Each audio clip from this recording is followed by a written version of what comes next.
Hello students, welcome to Concepts of Biology by Muntazir. Today we are going to start the biochemistry of proteins and amino acids. This video is exclusively for the 4th semester students who are pursuing BSc honors as a major botany, and we are all classmates and कुछ students ने या मैं कह सकता हूं कुछ दोस्तों ने मुझे बोला कि भाई आप इस पे पढ़ाओ, और under the mentorship of the Mudassara ma'am मैं पढ़ा रहा हूं और सारा क्रेडिट इस वीडियो को जाएगा मुदस्सरा मैम को। ठीक है, तो यहां पे हम पढ़ने जा रहे हैं proteins and amino acids. I hope कि आप इसका नोट बनाओगे and eight the end of the lecture आप कमेंट करोगे कि कैसे आपको मेरा पढ़ाने की टेक्निक्स लग रहे हैं और अच्छी कमेंट करोगे। ठीक है, तो चलिए आप ऊपर लिखेंगे प्रोटीन्स एंड अमीनो एसिड्स। ठीक है, यहां पे हम अमीनो एसिड पढ़ेंगे, उसके बाद हम प्रोटीन्स पे जाएंगे। Before the amino acids proteins के कुछ बेसिक बातें आपको पता होनी चाहिए, एंड उसके बाद हम अमीनो एसिड पढ़ेंगे। अमीनो एसिड्स में वो स्टैंडर्ड अमीनो एसिड्स यानी 20 अमीनो एसिड्स, उनका स्ट्रक्चर देखेंगे वो कैसे होते हैं। ठीक है, उसके बाद हम फिर नेक्स्ट लेक्चर यानी उसमें हम प्रोटीन्स देखेंगे। या तो अमीनो एसिड्स में 2 लेक्चर लगेंगे, उसके बाद तीसरा लेक्चर रहेगा प्रोटीन्स के बारे में। तो सारा क्रेडिट इस वीडियो का जाता है मुदस्सरा मैम को। ठीक है, तो चलिए अगर हम प्रोटीन्स की बात करेंगे ना, प्रोटीन्स और most abundant and organic molecules of the body. अगर हम मोस्ट अबंडेंट या ऑर्गेनिक मॉलिक्यूल्स हम देखेंगे, मोस्ट अबंडेंट ऑर्गेनिक मॉलिक्यूल्स हमारी बॉडी में यही प्रोटीन्स होते हैं। ठीक है, they occur in every part of the cell. हर किसी पार्ट ऑफ द सेल में ये प्रोटीन्स होते हैं और एक कॉन्स्टिट्यूट करते हैं 50% of the cellular dry weight. जो सेल का वेट होता है, ड्राई वेट होता है, उसका 50% ये प्रोटीन होता है। ठीक है, proteins form the fundamental base of structure and function of life. Fundamental base of structure और फंक्शन ऑफ लाइफ ये प्रोटीन्स फॉर्म करती है। ये 3 पॉइंट्स आप पहले लिखेंगे, इसके बाद हम आगे जाएंगे जिसमें हम प्रोटीन्स के फंक्शंस देखेंगे। तो पहले ये 3 पॉइंट आप लिखेंगे। प्रोटीन्स ये मोस्ट अबंडेंट और ऑर्गेनिक मॉलिक्यूल्स बॉडी में होते हैं, ये every part of the cell में होते हैं and constitute about 50% of the cellular dry weight, and proteins form the fundamental basis of structure and functions of life। ठीक है, आप वीडियो को पॉज कीजिए और इसको आप लिखें, इसके बाद हम आगे जाएंगे। ठीक है, तो चलिए अब हम आगे जाएंगे। यहां पे आप लिखेंगे next heading that is functions of protein. जो 2 मार्क्स का क्वेश्चन पूछा जाता है, या 3 मार्क्स में कह सकता हूं, 3 मार्क्स आपके खाते में हो जाएंगे अगर आप ये 2 फंक्शंस इन प्रोटीन्स के देखेंगे। ठीक है, ये देखेंगे और खुद ही फिर याद हो जाएगा, याद करने की जरूरत नहीं पड़ेगी। तो नेक्स्ट आप लिखेंगे functions of protein. Functions of protein, protein के फंक्शंस। ठीक है, अगर हम प्रोटीन की बात करेंगे ना, प्रोटीन जो है ये 2 फंक्शन करता है। एक करता है static function and number 2 is called the dynamic function. क्या क्या? एक तो static function and number 2 is dynamic function.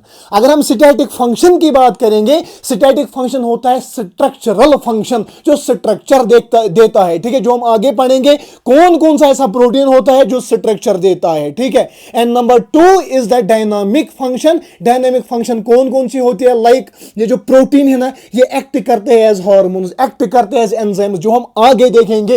ये जो फंक्शन ऑफ प्रोटीन है, 3 मार्क्स का क्वेश्चन यहां से बनेगा और ये बहुत आसान है। तो पहले आप लिखेंगे फंक्शन ऑफ प्रोटीन में आप लिखेंगे performance static and dynamic. Performance static बोले तो structural performance static and dynamic functions. Static और डायनामिक फंक्शंस ये परफॉर्म करता है। अगर आप स्टैटिक की बात करेंगे ना, ठीक है, these are responsible for the structure and storage of body. Responsible for structure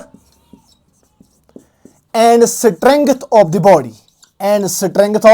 body, ऐसे ही आप लिखेंगे। ठीक है, एक तो ये रेस्पॉन्सिबल होती है, एक तो ये जो स्टैटिक प्रोटीन्स होते हैं ना, ये रेस्पॉन्सिबल होते हैं structure and strength of the body. ठीक है, अगर हम स्ट्रक्चरल प्रोटीन को देखेंगे, नंबर 1 इज द कोलेजन।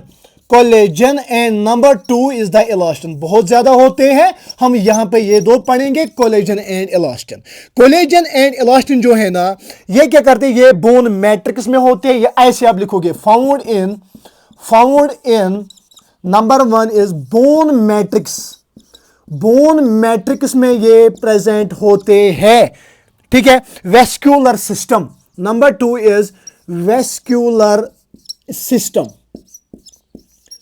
और ये पाए जाते हैं कहां पे, that is other organs and alpha keratin present in epidermal tissue. Alpha keratin present in epidermal tissue. Epidermal tissue में अल्फा कैरेटिन भी प्रेजेंट होता है। और ये जो alpha keratin, collagen and elastin है ना, ये क्या करते हैं, ये स्ट्रक्चर देते हैं और स्ट्रेंथ देते हैं बॉडी को। अगर आप बोन मैट्रिक्स देखेंगे ना, बोन मैट्रिक्स में कोलेजन प्रोटीन और इलास्टिन प्रेजेंट होते हैं जो इलास्टिसिटी, स्ट्रेंथ देते हैं, ठीक है, एटसेट्रा। यानी ये स्ट्रक्चर देते हैं और स्ट्रेंथ देते हैं बॉडी को। अगर हम वेस्क्यूलर सिस्टम की बात करेंगे, वहां पे भी कोलेजन और इलास्टिन प्रोटीन आपको मिलेगा।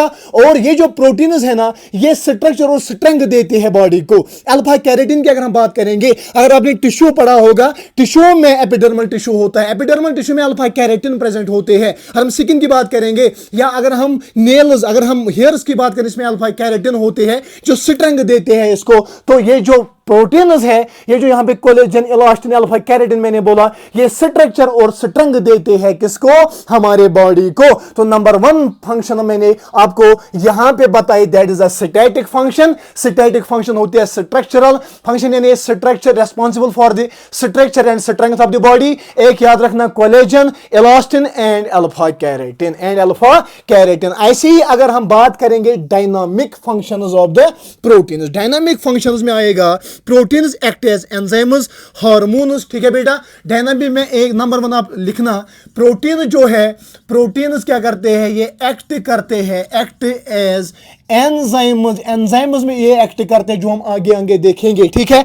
एंड नंबर 2 अगर हम देखेंगे, जो प्रोटीन्स है ना, ये एक्ट करते हैं एज हार्मोन्स, ठीक है, ये हार्मोन्स भी एक्ट करते हैं। एंड नंबर 3 ये हेल्प करते हैं, हेल्प इन ब्लड क्लॉटिंग, ठीक है, हेल्प इन ब्लड क्लॉटिंग। जो ब्लड क्लॉटिंग का मैकेनिज्म अगर आपने देखा होगा ना, तो ब्लड क्लॉटिंग, CLOTTING, जो ब्लड क्लॉटिंग है ना, ब्लड क्लॉटिंग में भी कुछ प्रोटीन्स, 13 वहां पे वो क्लॉटिंग फैक्टर्स, उसमें कुछ प्रोटीन्स होते हैं जो ब्लड क्लॉटिंग में मदद देते हैं। तो प्रोटीन जो है डायनामिक फंक्शन है, ये एक्ट करते हैं एज एंजाइम्स, ये एक्ट करते हैं एज हार्मोन्स, ये हेल्प करते हैं किसमें बेटा, ब्लड क्लॉटिंग में ये हेल्प करते हैं। और globulins, membrane receptors, storage proteins etcetera, कुछ प्रोटीन जो है जो स्टोरेज का भी काम करते हैं, जो हम आगे पढ़ेंगे, उसका स्ट्रक्चर भी वहां पे देखेंगे। तो फंक्शन ऑफ प्रोटीन यहां तक हमने पढ़ा। इसमें मैंने बोला ये परफॉर्म करता है स्टैटिक यानी structural function and dynamic functions. अगर हम स्ट्रक्चर यानी स्टैटिक फंक्शन की बात करेंगे, it is responsible for the structure and strength of the body. And मैंने यहां पे बोला कि स्ट्रक्चरल प्रोटीन्स यहां पे कोलेजन, इलास्टिन होते हैं जो बोन मैट्रिक्स में पाए जाते हैं, वेस्कुलर सिस्टम में पाए जाते हैं, alpha keratin present in the epidermal tissue. ऐसे ही डायनामिक फंक्शन भी होती है, प्रोटीन एक्ट करता है एज एंजाइम, प्रोटीन एक्ट करता है एज हार्मोन, प्रोटीन हेल्प करता है ब्लड क्लॉटिंग में, ऐसे इम्यूनोग्लोबुलिन्स, ठीक है, ऐसी बहुत सारी फंक्शंस होती है। या स्टोरेज प्रोटीन्स होती है, वो भी डायनामिक फंक्शन होती है इस प्रोटीन की। तो यहां तक आप पहले लिखेंगे, उसके बाद हम आगे जाएंगे। आई होप कि आप नोट बनाते होंगे। और इसी के साथ साथ हम नेक्स्ट पे जाएंगे, दैट इज जो प्रोटीन है ना, besides the static and the structural function, besides the static and dynamic function, dynamic function और स्टैटिक फंक्शन के बिसाइड में ये जो प्रोटीन्स है ना, ये जेनेटिक कंट्रोल में भी यहां पे मदद देता है, ठीक है। इसकी फंक्शन और एक है, दैट इज जेनेटिक कंट्रोल, ठीक है। जेनेटिक कंट्रोल में भी प्रोटीन्स मदद देते हैं, याद रखना। और यहां पे ये मसल कंट्रैक्शन, रेस्पिरेशन, ठीक है, मसल कंट्रैक्शन, रेस्पिरेशन, में भी प्रोटीन्स मदद देते हैं। Besides the static and dynamic functions, ये जो प्रोटीन्स है ना, ये जेनेटिक कंट्रोल में भी मदद देते हैं, ये मसल कंट्रैक्शन में भी मदद देते हैं, इवन कि ये रेस्पिरेशन में भी मदद देते हैं। मैं कोई घर का नहीं पढ़ाता हूं, मेरे पास यहाँ पे बायोकेमिस्ट्री की बुक है, दैट इज यू सत्यानारायण, इसी से मैं पढ़ा हूं, ठीक है, इसी से मैंने मेहनत की है, ये लेक्चर बनाया है, इसी में, इसके बाहर में एक पॉइंट भी नहीं बोलूंगा, और ये रेफरेंस मैं आपको यहां पे दे रहा हूं, मैं खुद का नहीं पढ़ा रहा हूं, ठीक है। तो चलिए आगे, हम अब आगे जाएंगे। जो प्रोटीन्स है ना, मैंने यहां पे पहले ही बोला आपको कि ये जो यहां पे इस लेक्चर में मैं आपको पढ़ाऊंगा अमीनो एसिड्स, ठीक है, बट प्रोटीन्स के कुछ बेसिक फंक्शन हमने देखे। अब हम जाएंगे अमीनो एसिड्स। अगर हम प्रोटीन्स की बात करेंगे ना, प्रोटीन्स और the polymers of the amino acids, ठीक है, आप लिखेंगे प्रोटीन्स और the polymers of the amino acids, लिखे प्रोटीन्स और the polymers of amino acids, polymers of amino acids। जब अमीनो एसिड्स की पॉलीमराइजेशन हो जाती है ना, जब अमीनो एसिड्स आपस में जुड़ जाते हैं ना, वो प्रोटीन्स बनाते हैं। ऐसे जब आप प्रोटीन खाते हो, जब प्रोटीन की डाइजेशन हो जाती है, एंड प्रोडक्ट निकलता है amino acids. It means that अगर कोई प्रोटीन मेरे हाथ में है, इससे अमीनो एसिड्स तभी निकलेंगे जब ये अमीनो एसिड्स इसमें प्रेजेंट होंगे। इट मींस दैट कि प्रोटीन जो है, protein is the polymer of the amino acid, amino acids का ये पॉलीमर है, ठीक है। तो ऐसे ही अगर हम नेचर में देखेंगे ना, अगर हम नेचर में देखेंगे ना, नेचर में ऑलमोस्ट 300 अमीनो एसिड्स है। कितने हैं? नेचर में almost 300 amino acids present in the nature, ठीक है, एसिड्स प्रेजेंट इन नेचर। अगर हम नेचुरल ऑकरिंग अमीनो एसिड्स देखेंगे ना, नेचर, ठीक है, नेचुरल ऑकरिंग अमीनो एसिड्स देखेंगे, there are 300 amino acids present. Out of 300 amino acids, याद रखना 20 अमीनो एसिड्स जो है, 20 amino acids standard amino acids कहलाते हैं, ठीक है, स्टैंडर्ड अमीनो एसिड जो आपके बॉडी में होते हैं, ठीक है, स्टैंडर्ड अमीनो एसिड्स, ठीक है। तो मैं बात कर रहा हूं, ये जो प्रोटीन्स है ना, proteins are the polymers of the amino acids. Naturally occurring amino acid 300 है। Out of 300 amino acids, 20 amino acids standard amino acids कहलाते हैं। क्या कहलाते हैं? स्टैंडर्ड अमीनो एसिड्स, ठीक है, ठीक है। And this amino acids are repeatedly found in structure of the protein, ठीक है। These amino acids are found in the structure of the proteins, the structure of proteins। Protein के structure में ये 20 standard amino acids पाए जाते हैं, ठीक है। तो 300 अमीनो एसिड्स कुल है नेचर में, and out of 300 amino acids 20 amino acids standard है। और अगर हम बात करेंगे इन 20 अमीनो एसिड्स की, ये एक किस्म का अमीनो एसिड है, ठीक है, ये दूसरे किस्म का अमीनो एसिड है, और ये तीसरे किस्म का अमीनो एसिड है। ये जो अमीनो एसिड्स, ऐसे 20 टाइप्स के अमीनो एसिड्स होते हैं। ये जो अमीनो एसिड्स होते हैं ना, ये अमीनो एसिड्स इंटरकनेक्ट होते हैं, ये आपस में कनेक्ट होते हैं, bond called the peptide bond called the. ये जो बॉन्ड इन अमीनो एसिड्स 20, ऐसे मैंने 3 टाइप्स के बनाए, 4, 4th, 5th, 6th, 7th, ऐसे ही 20 टाइप्स ऑफ अमीनो एसिड्स है। ये पेप्टाइड बॉन्ड से क्या होते हैं? पेप्टाइड बॉन्ड से ये बंद होते हैं, पेप्टाइड बॉन्ड इनके दरमियान होता है, और इनकी जब ये पेप्टाइड बॉन्ड से क्या होते हैं? बंद होते हैं। जब ये पेप्टाइड बॉन्ड से लिंक होते हैं ना, ये क्या बनाते हैं? ये प्रोटीन बनाते हैं। क्या बनाते हैं? प्रोटीन बनाते हैं। सो ऐसे ही पहले ही मैंने बोला कि proteins are the polymers of the amino acids, these are the polymer of the amino acids. ये जो अमीनो एसिड्स है, इनके दरमियान बॉन्ड होता है, कॉल्ड द पेप्टाइड बॉन्ड, ठीक है, कॉल्ड द पेप्टाइड बॉन्ड। और यही अमीनो एसिड्स क्या बनाएंगे? ये प्रोटीन्स बनाएंगे। क्या बनाएंगे बेटा? प्रोटीन्स बनाएंगे, ठीक है।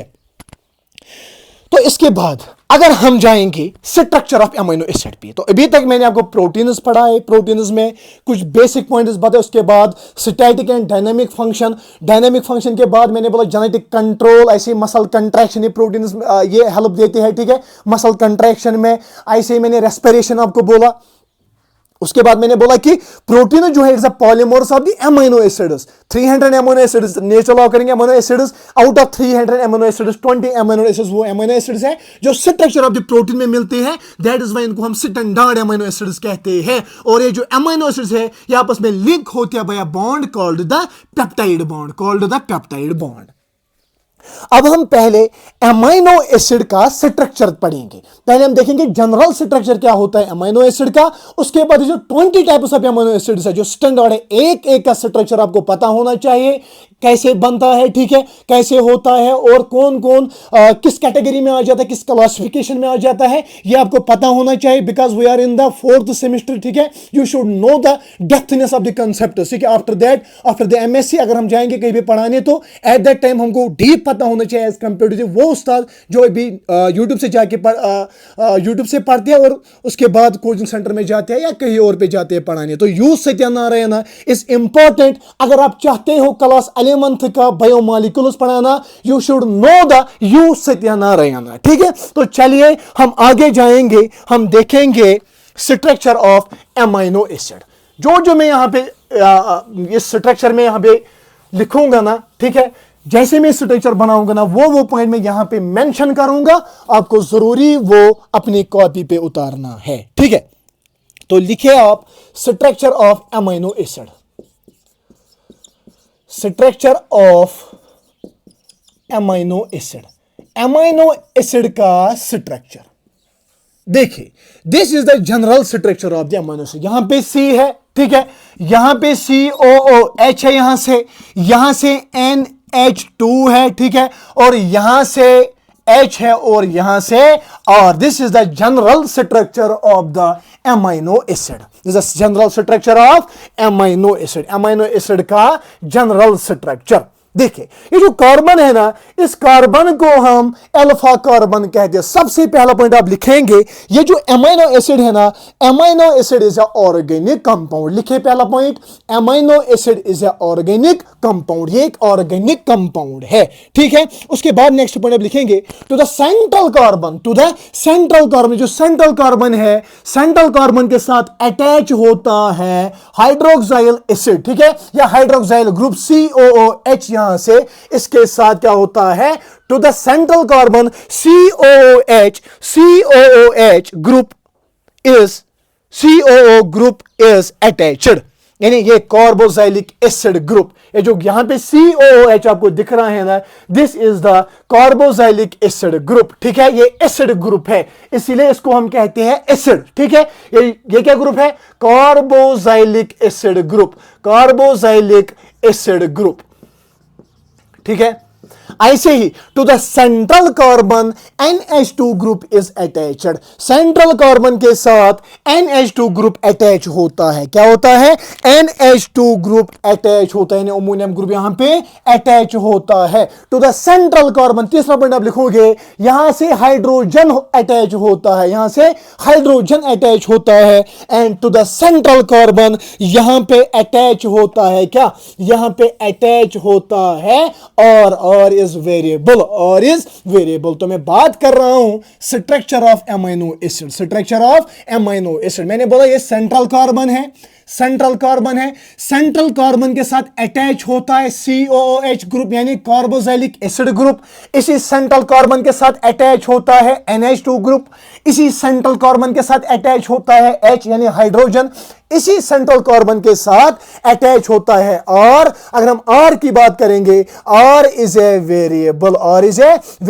20 टाइप्स ऑफ अमीनो एसिड्स है, हर किसी में R वेरिएबल होगा, हर किसी में R की जगह अपना अपना होगा, जो हम आगे पढ़ेंगे, ठीक है। तो ये जो बीच का कार्बन है ना, इसको हम अल्फा कार्बन कहते हैं। क्या कहते हैं, अल्फा कार्बन। अल्फा कार्बन वो कार्बन होता है, याद रखना, अल्फा कार्बन वो कार्बन होता है जिसके साथ फंक्शनल ग्रुप अटैच हो। अगर हम यहां पे देखेंगे, COOH is a functional group, NH2 is a functional group. वो कार्बन जिस कार्बन के साथ फंक्शनल ग्रुप अटैच होना, उसको हम कहते हैं बट अल्फा कार्बन, ठीक है। वो कार्बन जिसके साथ COOH and NH2 अटैच हो, COH NH2 नहीं, हम जहां पे फंक्शनल ग्रुप अटैच हो उसको हम अल्फा कार्बन कहते हैं। क्या कहते हैं? Alpha carbon. This is the general structure of the amino acids, general structure of amino acid. Sir क्या, अगर हम कार्बन लेंगे बीच में सेंट्रल कार्बन, अल्फा कार्बन जिसे हम कहते हैं, ये जो कार्बन है ना, ये जो सेंट्रल कार्बन है ना, इसके साथ अटैच होता है कार्बोक्सिलिक एसिड ग्रुप,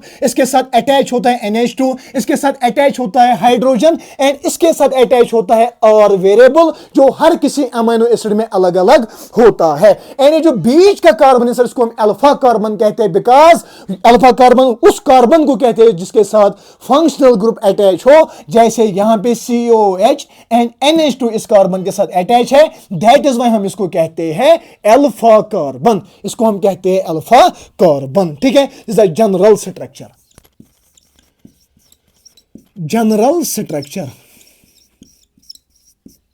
अगर हम देखेंगे, ये जो अमीनो एसिड है ना बायोलॉजिकल सिस्टम में, ये आयोनाइज्ड फॉर्म यहां पे ये मेंटेन करता है, ये आयोनाइज्ड फॉर्म में यहां पे होता है। देखिए, अगर हम बायोलॉजिकली जनरल स्ट्रक्चर होता है, अगर हम बायोलॉजिकल सिस्टम में देखेंगे, this is the alpha carbon, ठीक है बेटा, तो यहां पे क्या हो जाएगा, यहां पे NH3+, ठीक है, NH3+ और यहां से एक H यहां पे हमने लाया, ठीक है, आयोनाइज्ड फॉर्म में एग्जिबिट करता है बायोलॉजिकल सिस्टम में। CO नेगेटिव NH3+, ऊपर से H और यहां से R variable. This is the ionised form of amino acid. Ionized form of amino acid exhibits in biological system. Exhibits in biological system, biological system में ये exhibit होता है, ये ionised form. This the general form and this the ionised form, यानी यहां से एक यहां पे हो गया NH3+, CO नेगेटिव, H ऊपर R इधर। ये आयोनाइज्ड फॉर्म है इस अमीनो एसिड की, जो बायोलॉजिकल सिस्टम में एग्जिबिट होती है, जो बायोलॉजिकल सिस्टम में एग्जिबिट होती है। ये जनरल ये स्ट्रक्चर है इसका अमीनो एसिड का। ये पहले आपको देखना है, ये कैसे कैसे मैंने बनाया, अल्फा कार्बन क्यों इसे कहते हैं, ठीक है, और यहां पे आयोनाइज्ड ये फॉर्म में एग्जिबिट कैसे करते हैं और उसका स्ट्रक्चर कैसे होता है। ये दो जब आपको पता होगा तभी हम 20 स्टैंडर्ड अमीनो एसिड्स को टिप ऑफ द टंग पे याद कर सकते हैं, ठीक है, ठीक है। तो चलिए आप पहले वीडियो को पॉज कीजिए और हम आगे चलते हैं।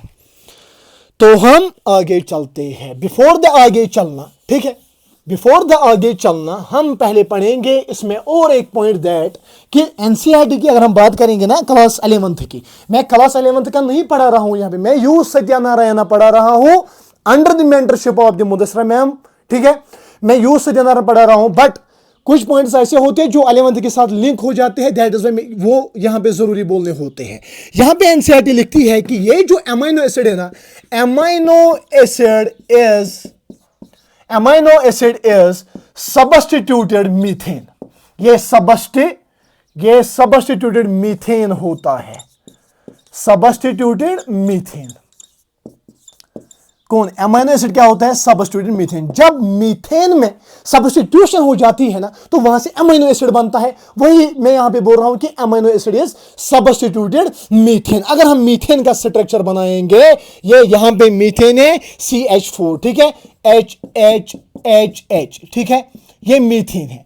अगर हम मीथेन में सब्स्टिट्यूशन करेंगे, अगर हम मीथेन में क्या करेंगे सर, हम इसको सब्स्टिट्यूशन करेंगे। सब्स्टिट्यूशन में इस मीथेन को मैं यहां पे C है, ठीक है, इसको यहां से COO नेगेटिव, यहां से NH3 पॉजिटिव और यहां से H लिखूंगा और यहां से R वेरिएबल है। तो इट मीन्स दैट कि जब मैंने यहां पे मीथेन को सब्स्टिट्यूशन किया, जब मीथेन में मैंने सब्स्टिट्यूशन किया, यहां से बन गया amino acid. That is why NCERT लिखती है कि amino acid is a substituted methane, amino acid is a substituted methane. तो यहां पे आप कमेंट करिए कि यहां तक क्या आपको समझ आ गया बेसिक स्ट्रक्चर इस अमीनो एसिड का। जैसे मैंने बोला कि बीच वाला कार्बन इसके साथ अटैच होता है कार्बोक्सिलिक एसिड ग्रुप, इसके साथ अटैच होता है NH3, इसके साथ अटैच होता है हाइड्रोजन और R वेरिएबल होता है। उसके बाद मैंने बोला ये एग्जिबिट करता है बायोलॉजिकल सिस्टम में in the ionised form. Ionised form ये एग्जिबिट करता है,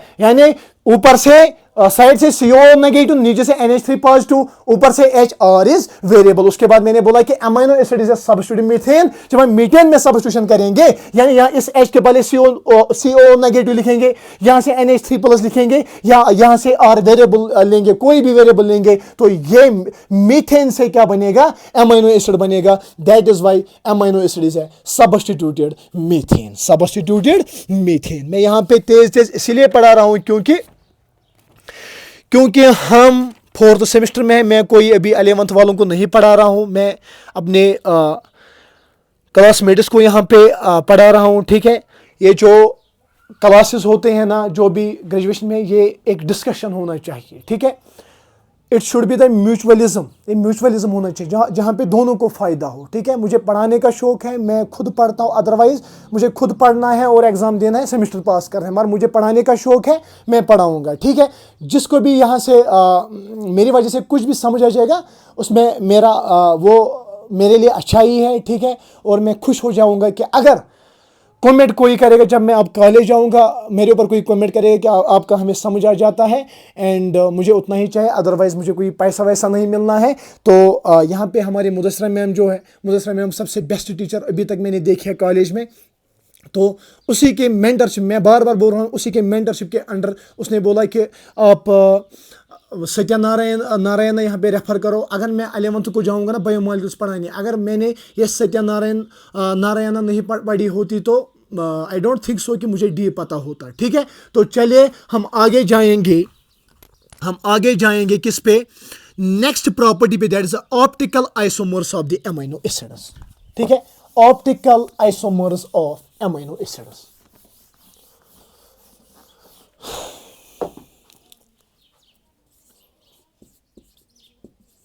optical isomers of amino acids, optical isomers of amino acids, ठीक है। If a carbon atom is attached to 4 different groups, if a carbon atom is attached to 4 different groups, if a carbon atom is attached to the 4 different groups, it is asymmetric,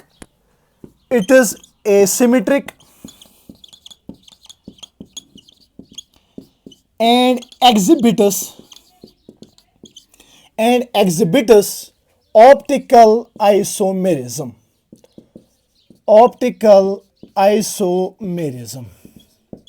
देखिए, optical isomerism of the amino acids. Optical isomerism क्या होता है? अगर carbon atom 4 different groups के साथ attached हो, like यहां पे कार्बन है, यहां से COO नेगेटिव, यहां से NH3 पॉजिटिव के साथ, ऊपर से hydrogen and R is variable. अब मैं वेरिएबल की जगह में यहां पे लिखूंगा CH3। If a carbon is attached to the 4 different, if a carbon atom is attached to 4 different groups, 4 different groups के साथ ये attached हो ये कार्बन एटम, इसको हम asymmetric कार्बन कहते हैं। और asymmetric कार्बन का मतलब ये होता है कि ये एग्जिबिट करता है ऑप्टिकल आइसोमेरिज्म, और ऑप्टिकल आइसोमेरिज्म भी इसे कहते हैं, ठीक है। कि अगर एक कार्बन एटम 4 डिफरेंट ग्रुप्स के साथ अटैच हो, 4 डिफरेंट ग्रुप्स के साथ ये क्या हो, अटैच हो, it means that it is asymmetric, and it means that कि ये एग्जिबिट करता है ऑप्टिकल आइसोमेरिज्म। तो चलिए यहां पे आपको याद रखना है, जो मैंने 20 स्टैंडर्ड अमीनो एसिड्स आपको बोले ना, all exhibit the optical isomerism, यानी ये जो 20 अमीनो एसिड्स है, ये ऑप्टिकल आइसोमेरिज्म एग्जिबिट करते हैं, एक्सेप्ट द ग्लाइसिन के बगैर जो 19 अमीनो एसिड्स है, ये एग्जिबिट करते हैं क्या, एग्जिबिट करते हैं ऑप्टिकल आइसोमर। सर आपने बोला कि 19 अमीनो एसिड्स वो अमीनो एसिड्स है, out of standard amino acids 19 amino acids वो अमीनो एसिड्स है जो एग्जिबिट करते हैं ये ऑप्टिकल आइसोमेरिज्म, यानी ये 4 डिफरेंट ग्रुप्स के साथ कार्बन एटम अटैच होता है, ठीक है। कार्बन एटम अटैच होता है। और वो ग्लाइसिन का आपने बोला कि ग्लाइसिन वो वाहिद अमीनो एसिड है, वो वाहिद स्टैंडर्ड अमीनो एसिड है जो एग्जिबिट नहीं करता है क्या, ऑप्टिकल आइसोमेरिज्म। तो यहां पे ये जो मैंने स्ट्रक्चर आपको यहां पे बनाया ना, ये किसका स्ट्रक्चर, आप में से कोई बोल सकता है किसका स्ट्रक्चर है? जब यहां से CH3 हो ना, आर के बदले CH3, इसको हम कहते हैं, एक सेकंड, ठीक है, इसको हम कहते हैं alanine. This is alanine. Alanine exhibits the optical isomerism. But अगर हम ग्लाइसिन की बात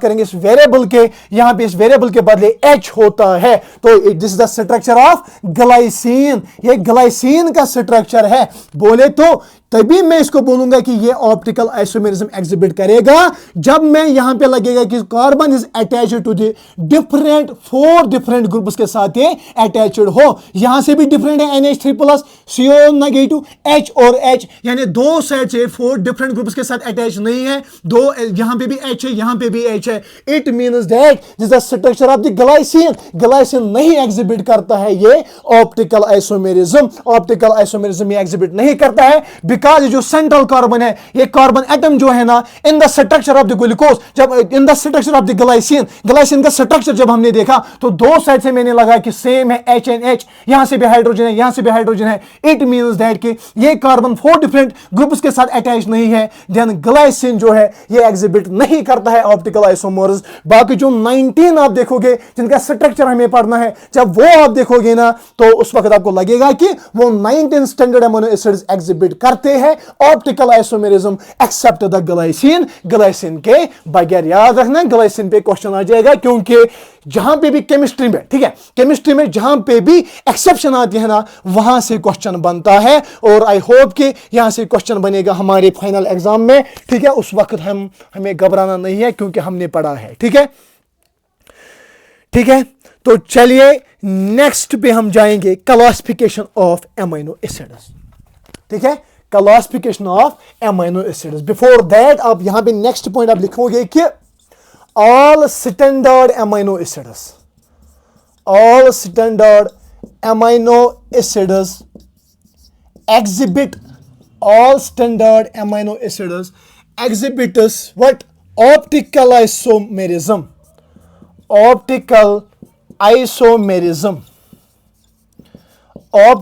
isomerism एक्सेप्ट ग्लाइसिन, और वही स्ट्रक्चर बनाना जो मैंने अभी आपको सिखाया यहां पे, ठीक है। तो नेक्स्ट पे हम जाएंगे क्लासिफिकेशन ऑफ एमिनो एसिड्स। मैंने पहले ही आपको बोला कि 2 लेक्चर लगेंगे अमीनो एसिड्स में, उसके बाद हम प्रोटीन्स पे जाएंगे। आज हम क्लासिफिकेशन देखेंगे। क्लासिफिकेशन में हम पहले वाली क्लासिफिकेशन इसमें देखेंगे और उसका हर कोई स्ट्रक्चर यहां पे हमें आना चाहिए। And eight the end of the lecture आपको कोई भी परेशानी नहीं होनी चाहिए। जो भी मैं यहां पे पढ़ाऊंगा वो आपके ब्रेन में सेट होना चाहिए, और उसी को फिर पढ़ाना कहते हैं। तो यहां पे आप लिखेंगे classification of amino acids. Classification of amino acids.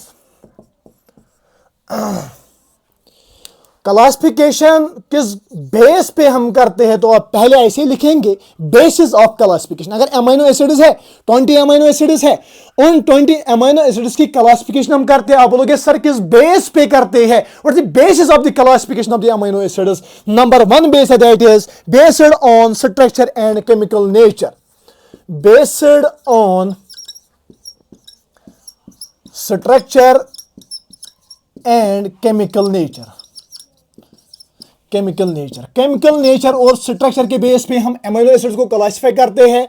Number 2 is the nutritional requirement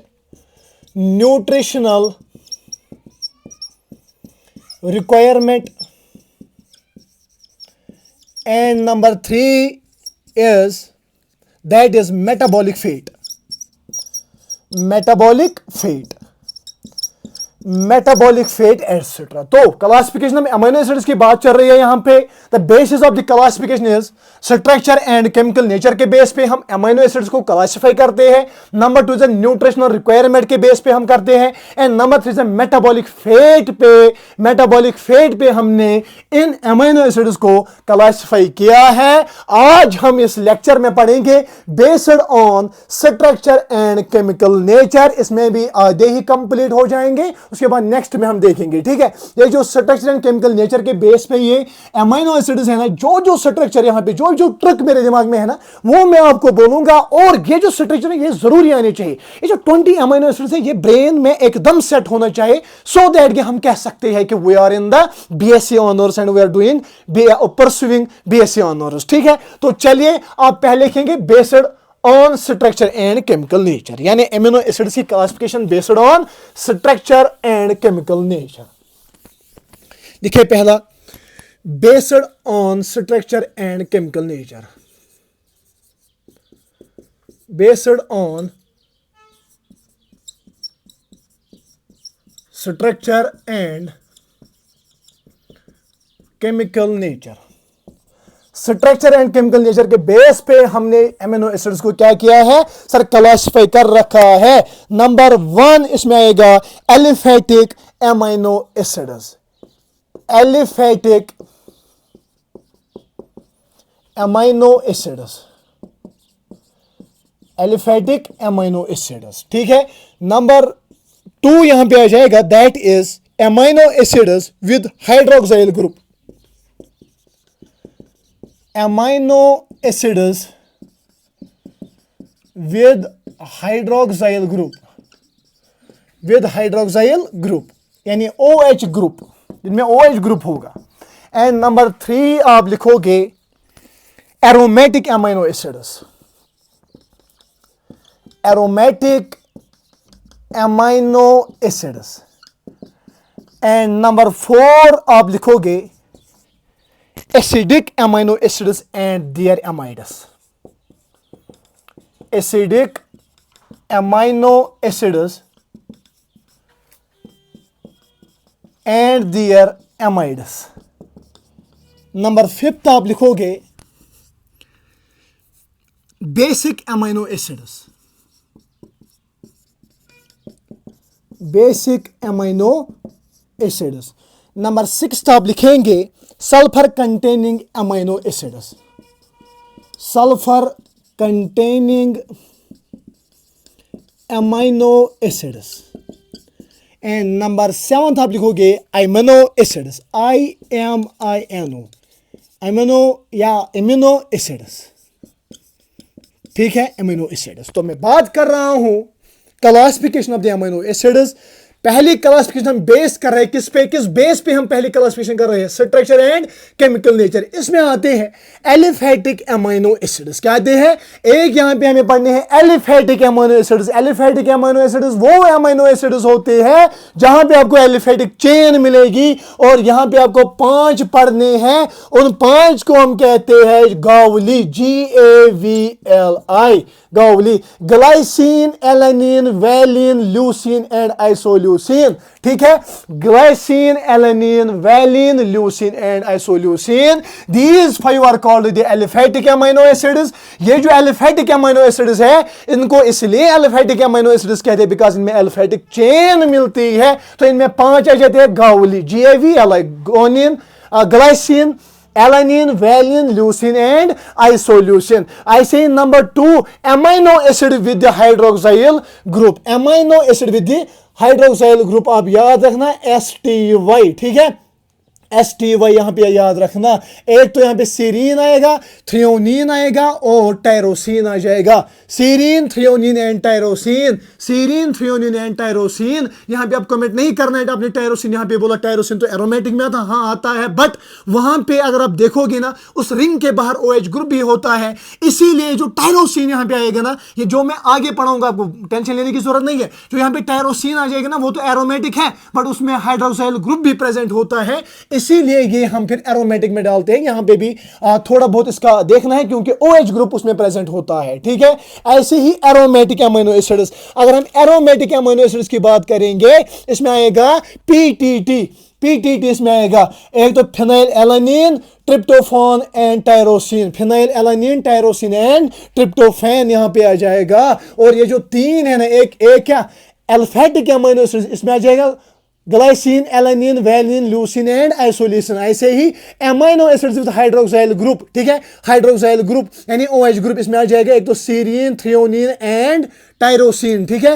and aromatic amino acid में आएगा phenyl alanine, tyrosine and tryptophan. और यहाँ पे इस लेक्चर में हम कवर करने जा रहे हैं acidic amino acid and their derivatives. एक तो यहाँ पे आ जाएगा aspartic acid and glutamic acid, aspartic and glutamic acid और उनके डेरिवेटिव्स। ये चार हम यहां पे इनका स्ट्रक्चर देखेंगे, इनकी डेप्थनेस में जाएंगे और फिर नेक्स्ट लेक्चर में हम पढ़ेंगे basic amino acid, sulphur containing amino acid और एमिनो एसिड्स। पहले इस लेक्चर में हम इनको पढ़ेंगे, एक तो aliphatic amino acid with hydroxyl group, ठीक है, aromatic amino acids, acidic amino acids and their amides में एस्पार्टिक एंड ग्लूटामिक एसिड और उनके डेरिवेटिव्स आते हैं, उनके एमाइड्स आते हैं, वो हम इस लेक्चर में पढ़ने जा रहे हैं। At the end of the lecture ये चार, एक तो गावली, STY, PTT and aspartic and glutamic acid and their amides, ये आपको पता होना चाहिए, फिर तो फायदा है इसका, ठीक है, अदरवाइज इसका कोई फायदा नहीं है। तो सबसे पहले हम पढ़ेंगे एलिफेटिक एमिनो एसिड, ठीक है, एलिफेटिक एमिनो एसिड्स। तो आप लिखेंगे हेडिंग अपनी नोटबुक पे aliphatic amino acids.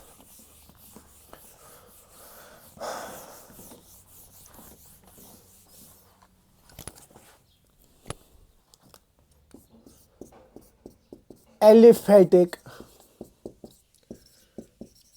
Amino acids, sir इसमें 5 आते हैं। सर हमें यहां पे ट्रिक भी याद रही, Gawali, GAVLI, glycine, alanine, valine, leucine and isoleucine. तो सबसे पहले हम देखेंगे स्ट्रक्चर किसका, ग्लाइसिन का। किसका? तो सबसे पहला आप लिखोगे ग्लाइसिन। देखिए आपको बिल्कुल सिंपल स्ट्रक्चर है इसका। यहां पे C, यहां से सर COO नेगेटिव है, नीचे NH3 पॉजिटिव है, ऊपर से H है। और हमें पता है glycine doesn't exhibit optical isomerism. It means that कि वेरिएबल के बजाय भी क्या होगा, वेरिएबल के बजाय क्या यहां पे होगा सर, H ही होगा। तो हमें यह भी यहां से भी पता चलेगा कि यह एग्जिबिट नहीं करता है ऑप्टिकल आइसोमेरिज्म। सो यहां पे इस वेरिएबल के ऊपर यहां पे प्रेजेंट होगा H होगा, हाइड्रोजन होगा। And this the structure of the glycine, ये ग्लाइसिन का स्ट्रक्चर होगा। ग्लाइसिन को हम यहां पे GLY यहां पे दिखेगा, दैट इज ग्लाइसिन और G, ग्लाइसिन, GLY, ग्लाइसिन और G, जहां पे आपको दिखेगा वो ग्लाइसिन है, ऐसे ही नंबर 2 अगर हम देखेंगे, दैट इज एलानिन, ठीक है। एलानिन का स्ट्रक्चर भी सर हमें पता होना चाहिए। देखिए बहुत ही आसान है एलानिन का स्ट्रक्चर। यहां पे हम C बनाएंगे, ठीक है, यहां से COO नेगेटिव, यहां से नीचे NH3 पॉजिटिव, NH3 ऊपर से H और वेरिएबल की जगह आप लगाएंगे CH3 आप लगाएंगे। And this the structure of the alanine का यही स्ट्रक्चर है। इसको हम रिप्रेजेंट करते हैं ALA से और A से। This is the alanine. तो मैं बात कर रहा हूं यहां पे एलिफेटिक एमिनो एसिड्स की। इसमें 5 एमिनो एसिड्स आते हैं, guanine, alanine, valine, leucine and isoleucine. और हम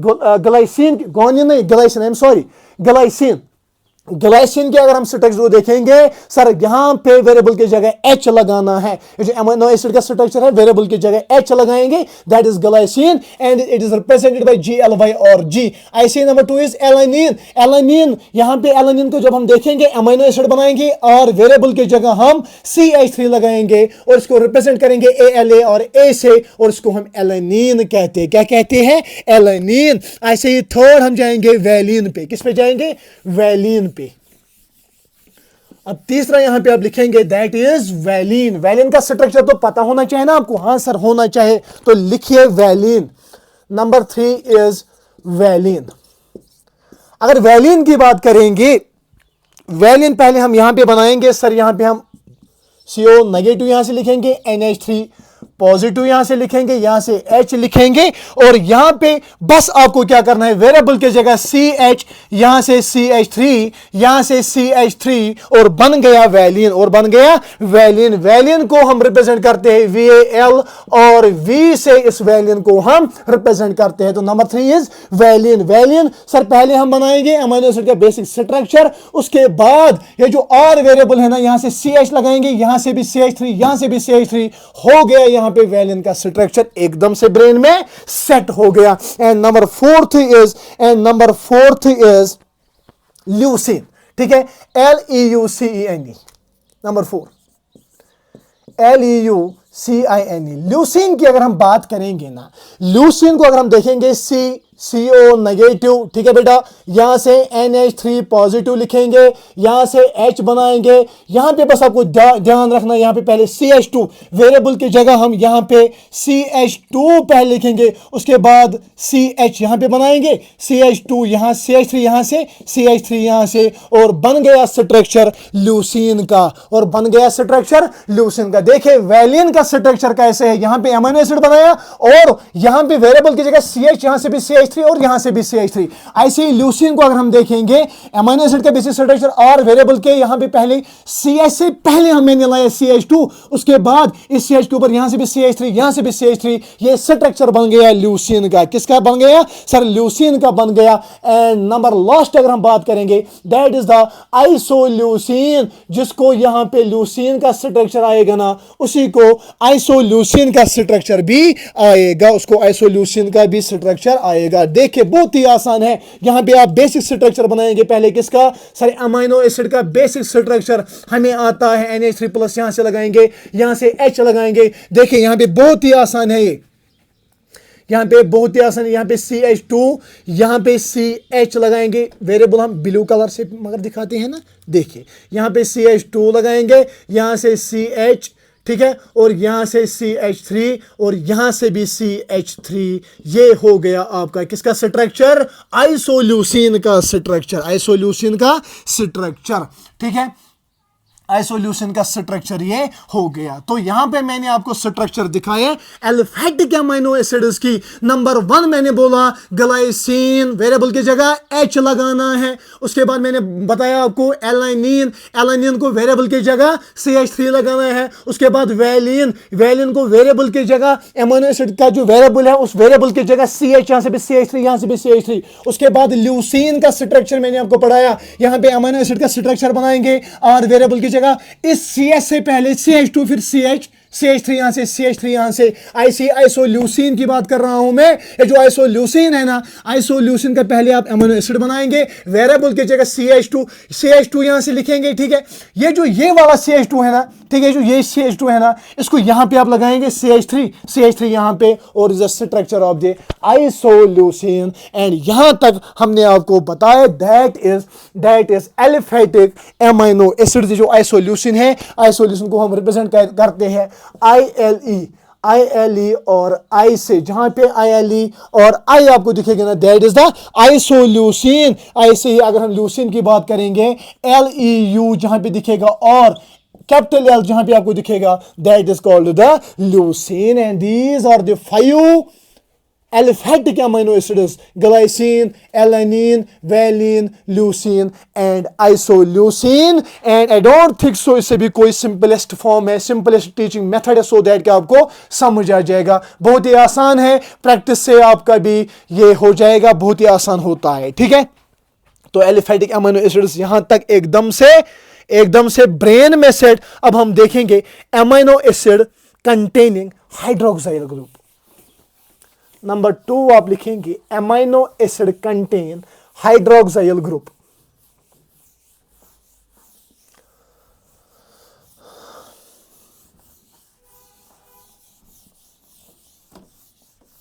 नंबर 2 बेस ऑफ क्लासिफिकेशन हम पढ़ रहे हैं, तो number 2 is the amino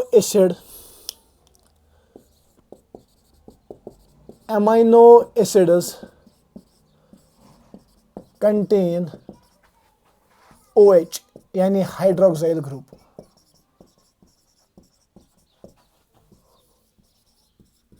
amino acid contain hydroxyl group.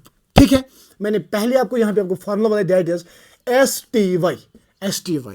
Number 1 यहाँ पे आ जाएगा, दैट इज सीरीन। ठीक है, SERINE। तो नंबर 1 आप लिखेंगे सीरीन, SERINE। अगर हम सीरीन को देखेंगे ना, बहुत ही बेसिक स्ट्रक्चर है इस सीरीन का। यहां से हम यहाँ पे COO नेगेटिव, यहाँ पे NH3 पॉजिटिव, यहाँ पे H लगाएंगे।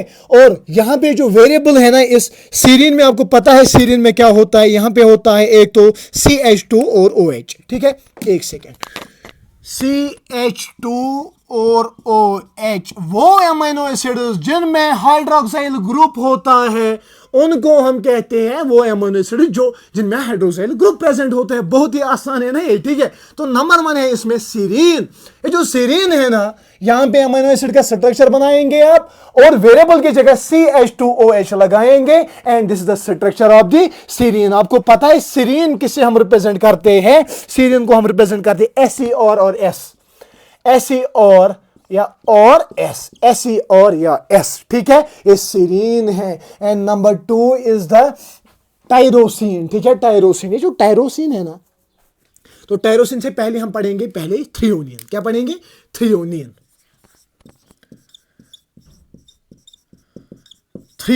अगर हम थ्रियोनिन का स्ट्रक्चर देखेंगे ना, पहले हम बनाएंगे सर, यहां पे C है, यहां पे H, COO नेगेटिव। ठीक है, COO नेगेटिव, यहां से NH3 पॉजिटिव। यहां पे वेरिएबल की जगह आपको लगाना है CHOH, CH3, CHOH,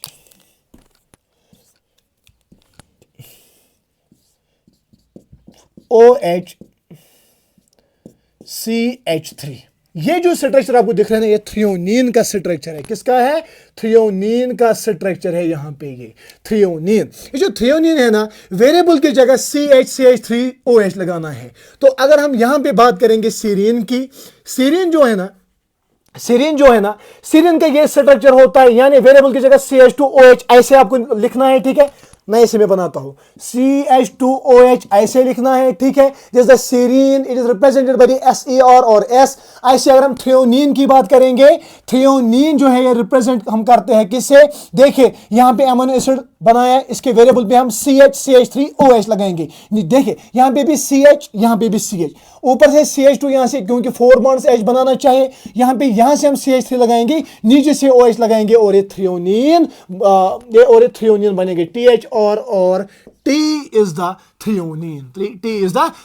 ऐसी थर्ड है, इसमें आता है, वो असल में आता है एरोमेटिक में। किसमें आता है? एरोमेटिक अमीनो एसिड्स में। कौन? टायरोसिन। बट उसमें हाइड्रोक्साइल ग्रुप होता है, इसलिए यहां पे बेसिक स्ट्रक्चर थोड़ा बहुत मैं यहां पे दिखाऊंगा, सो दैट कि जब हम एरोमेटिक पे जाएंगे, एरोमेटिक में हमको फिर अच्छे से समझ आ जाएगा। ऐसी अगर मैं थर्ड की बात कर रहा हूं, यहां पे आप नहीं लिखना है। ठीक है, वहां पे 5 आ गए थे। कौन कौन? Glycine, alanine, valine, valine, leucine and isolation, वो 5 हो गए। 6th is the serine is the amino acid contain the hydroxyl group. 7th is the threonine में इसमें भी हाइड्रोक्साइल ग्रुप होता है। ठीक है, और जो टायरोसिन है ना, टायरोसिन जो है, टायरोसिन आपको पढ़ना है एरोमेटिक में। बट यहां पे सर फिर अगर एरोमेटिक में पढ़ना ही, अगर ये एरोमेटिक अमीनो एसिड है, देन यहां पे क्यों आपको यहां पे बताना है टायरोसिन? क्योंकि इसमें हाइड्रोक्साइल ग्रुप होता है। अगर मैं टायरोसिन का स्ट्रक्चर यहां पे पढ़ाऊंगा आपको, और मैं यहां पे आपको टायरोसिन का स्ट्रक्चर पढ़ाऊंगा, what is this? This is C, ऊपर से H लगाएंगे, COO नेगेटिव, यहां से लगाएंगे हम NH3 पॉजिटिव लगाएंगे, और यहां पे अगर हम देखेंगे इस वेरिएबल की जगह CH2, और ये है स्ट्रक्चर किसका? ये है बेटा स्ट्रक्चर टायरोसिन का। यहां पे OH ग्रुप भी प्रेजेंट है। ये तो फिनॉल है, दिस द फिनॉल, बट ये जो फिनॉल बनता है OH ग्रुप से ही ये बनता है फिनॉल। ये स्ट्रक्चर टायरोसिन का है। बट यहां पे इसलिए मैंने आपको बोला कि because it contain the hydroxyl group, इसीलिए यहां पे मैं बोल रहा हूं। बट ये टायरोसिन जो है ना, ये एरोमेटिक अमीनो एसिड है। क्या है? Aromatic amino acid. यहां पे इसलिए बताया क्योंकि इसके पास OH है, इसके पास हाइड्रोक्साइल ग्रुप है। Otherwise amino acid contain the hydroxyl group, इसमें 2 ही आते हैं, एक तो आते हैं सीरीन एंड थ्रियोनिन आता है। है टायरोसिन, इसलिए बिकॉज में OH ग्रुप होता है, और ये टायरोसिन किस में है, टायरोसिन है कहां पे एरोमेटिक पे होता है ये, ठीक है। तो यहां तक हमने दो कैटेगरीज पढ़े, एक तो नंबर 1 हमने पढ़ी दैट इज एलिफैटिक अमीनो जिसमें glycine, alanine, valine, leucine, isoleucine पढ़ा। ऐसे ही amino acid contain the hydroxyl group, याद रखना STY, serine, threonine and tyrosine. Tyrosine जो है ये किस में आता है, एरोमेटिक में आता है। अब थर्ड में हम जाएंगे एरोमेटिक अमीनो एसिड्स में, ठीक है। थर्ड में हम जाएंगे, थर्ड टाइप में जाएंगे that is the aromatic amino acids, ठीक है, aromatic amino acids.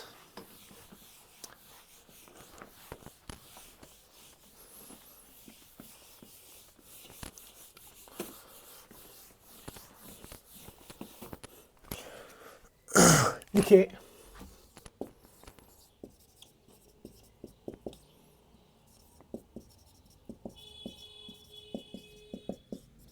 Aromatic amino acids, aromatic amino acids में 3 आते हैं, ठीक है। PTT याद रखना, PTT, phenyl alanine, tryptophan and tyrosine, phenyl alanine, tryptophan and tyrosine. तो सबसे पहले हम देखेंगे फिनाइल एलानिन का स्ट्रक्चर। तो लिखिए फिनाइल एलानिन। अगर हम फिनाइल एलानिन का स्ट्रक्चर देखेंगे ना, तो यहां पे पहले हमको बनाना है सर, सिंपली हम पहले यहां पे COO नेगेटिव, यहां से NH3, यहां से NH3 पॉजिटिव, ठीक है, यहां से NH3 पॉजिटिव। अगर हम बात करेंगे ना, यहां पे आप लगाएंगे CH3, क्या लगाएंगे, CH2, यहां से हम लगाएंगे इसको, और यहां पे हमें बनाने हैं ये वाली रिंग, ठीक है। इस रिंग को हम कहते हैं इंडोल रिंग। क्या कहते हैं, इंडोल रिंग कहते हैं, indole. This what is this ring called, indole ring. तो ये फिनाइल एलानिन है, फिनाइल एलानिन को हम PHE और F से, ठीक है, PHE और F, जहां पे भी F दिखेगा ना आपको, that is a phenyl alanine. Phenyl alanine is aromatic amino acid. इसमें 3 आते हैं, phenyl alanine, tryptophan and tyrosine. अगर हम फिनाइल एलानिन को देखेंगे, पहले यहां पे मैंने बनाया सिंपल अमीनो एसिड। क्या बनाया, सिंपल अमीनो एसिड, और वेरिएबल की जगह यहां से CH2 और इंडोल रिंग यहां पे इसको लगाया, और ये फिनाइल एलानिन बन गया। और याद रखना क्लास 12th में एक डिसऑर्डर है इसके रिलेटेड, वो कमेंट सेक्शन में आप जरूर लिखेंगे। ये फिनाइल एलानिन का स्ट्रक्चर है। ऐसे ही अगर हम ट्रिप्टोफैन की बात करेंगे, ट्रिप्टोफान का हो या ट्रिप्टोफैन आप कहिए, ट्रिप्टोफैन में क्या होता है, देखिए पहले हम यहां पे सिंपल स्ट्रक्चर बनाएंगे। किसके सर, यहां पे सिंपल स्ट्रक्चर हम बनाएंगे, सिंपल स्ट्रक्चर हम यहां पे बनाएंगे किसका, अमीनो एसिड का। उसके बाद यहां से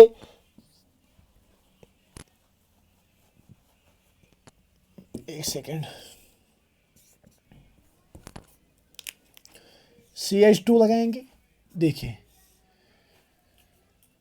ये ध्यान में रखना,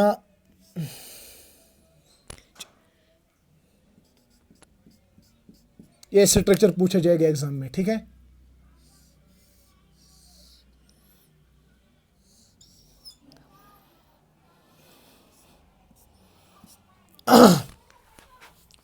this is the structure of the tryptophan.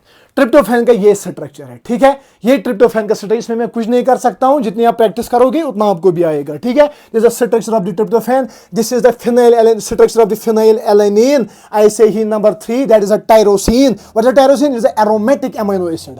लिखिए टायरोसिन।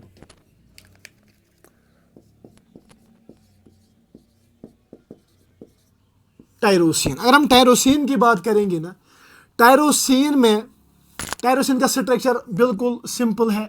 CO नेगेटिव, यहाँ से NH3 पॉजिटिव यहाँ से लिखेंगे, और यहाँ पे हम लिखेंगे H, और यहाँ से एक तो पहले आप CH2 लिखोगे, और इसके साथ फिनोल रिंग होता है, और यहाँ पे OH भी होता है, और यहाँ पे OH भी होता है। And this is the structure of the tyrosine, and this is the structure of the, so I am talking about the aromatic amino acids. There are 3 aromatic amino acids: phenylalanine, tryptophan and tyrosine. अगर हम phenyl alanine की बात करेंगे represented by PHE और F, ठीक है। और ये जो फिनाइल एलानिन है ना, यहां पे आप सिंपल ये बनाओगे और CH2 यहां पे जोड़ोगे और उसके साथ इंडो रिंग को जोड़ोगे, ये फिनाइल एलानिन बनेगा। ऐसे ट्रिप्टोफैन की अगर हम बात करेंगे ना, सिंपल अमीनो एसिड, उसके बाद वेरिएबल की जगह पहले CH2 यहां से NH लगाएंगे और यहां पे सिंपल रिंग लगाएंगे, इसको हम कहते हैं tryptophan. And tryptophan is represented bye TRP और W, ठीक है, याद रखना TRP और W। TRP और W इसके साथ इससे हम इसको रिप्रेजेंट कर रहे हैं, ठीक है, ठीक है। तो यहां पे ट्रिप्टोफैन भी हो गया। अब टायरोसिन का भी सिंपल स्ट्रेच CH2 यहां से OH लगाना और ये रिंग लगाना, ये रिंग लगाना और ये बन जाएगा टायरोसिन। तो यहां तक हमने पढ़ा। एक तो हमने पढ़ा एलिफेटिक अमीनो एसिड में गावली हमने पढ़ा, उसके बाद हमने पढ़े एलिफेटिक के बाद हमने क्या पढ़ा, एलिफेटिक के बाद हमने पढ़ा amino acid with hydroxyl group, and उसके बाद हमने पढ़ा एरोमेटिक अमीनो एसिड्स, ठीक है। अब वीडियो को पॉज कीजिए और इसको पहले लिखें और उसके बाद हम आगे जाएंगे लास्ट वाले पे, दैट जो इस लेक्चर का लास्ट है, ठीक है, that is acidic amino acids and their amides.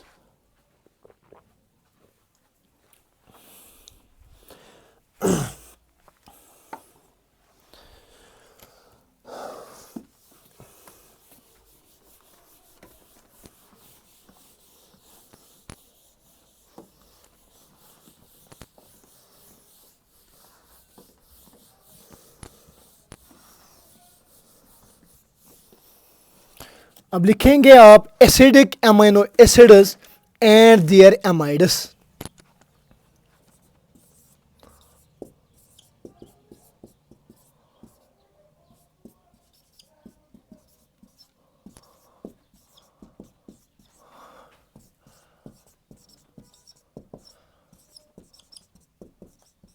Acidic amino acids and their amides, acidic amino acids and their amides. इसमें दो आ जाएंगे, ठीक है, इसमें दो आ जाएंगे। एक आएगा aspartic acid and glutamic acid. Aspartic acid, aspartic acid and यहां पे आ जाएगा glutamic acid. These are acidic amino acids, glutamic acid, ठीक है। एक आएगा एस्पार्टिक एसिड और ग्लूटामिक एसिड। अगर हम एस्पार्टिक एसिड की बात करेंगे ना, इसका स्ट्रक्चर बिल्कुल ऐसे होता है जैसे सिंपल होता है, ठीक है।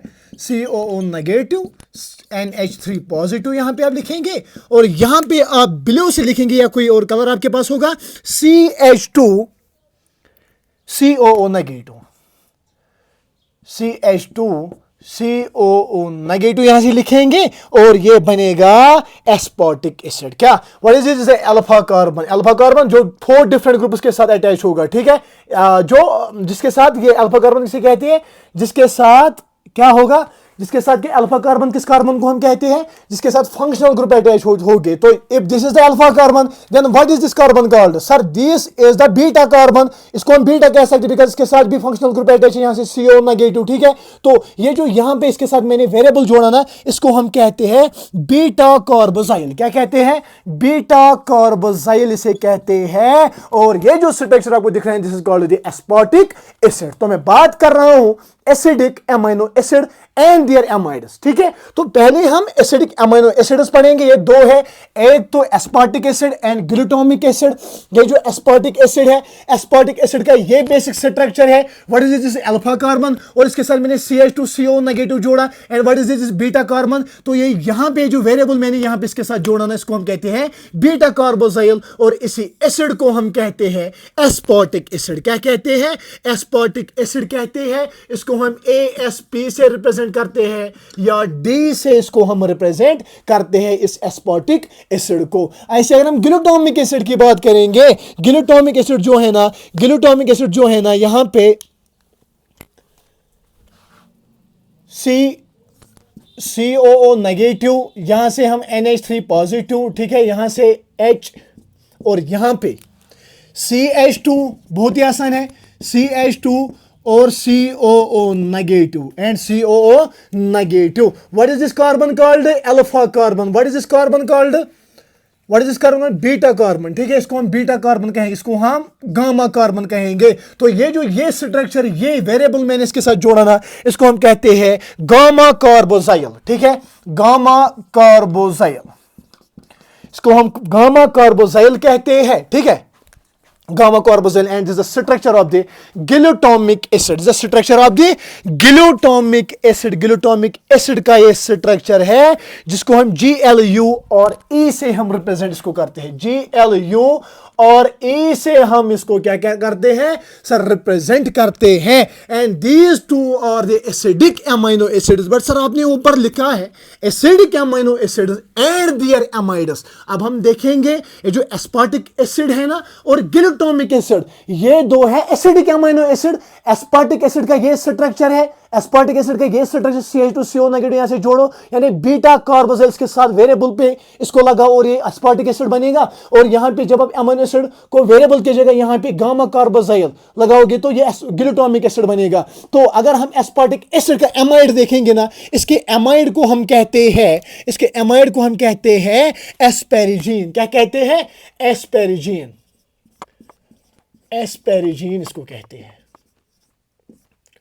ये जो एस्पेरिजीन है ना, एस्पेरिजीन का स्ट्रक्चर ऐसे होता है, देखिए यहां पे अगर मैं सिंपल स्ट्रक्चर बनाऊंगा एमाइनो एसिड का, CO नेगेटिव NH3 पॉजिटिव, और यहां से वेरिएबल की जगह मैं यहां पे इसको लगाऊंगा CH2, ठीक है, C डबल बॉन्ड O, यहां से हम लगाएंगे इसको NH2 यहां से लगाएंगे, तो यहां पे इट मींस दैट ये जो यहां पे structure this is amide, this is amide, and what can I से, तो इसको हम कहते हैं the amide of the aspartic acid. So aspartic acid का एमाइड कौन होता है सर? एस्पेरिजीन होता है। और एस्पेरिजीन पे जब हमने स्ट्रक्चर देखा तो यहां पे एमाइड हमको दिखा, एंड इसको हम एस्पेरिजीन कहते हैं, and this the amide of the aspartic acid. Aspartic acid का ये एमाइड है, कौन? एस्पेरिजीन, जिसको हम ASN और N से रिप्रेजेंट करते हैं, ASN और N से इसको हम रिप्रेजेंट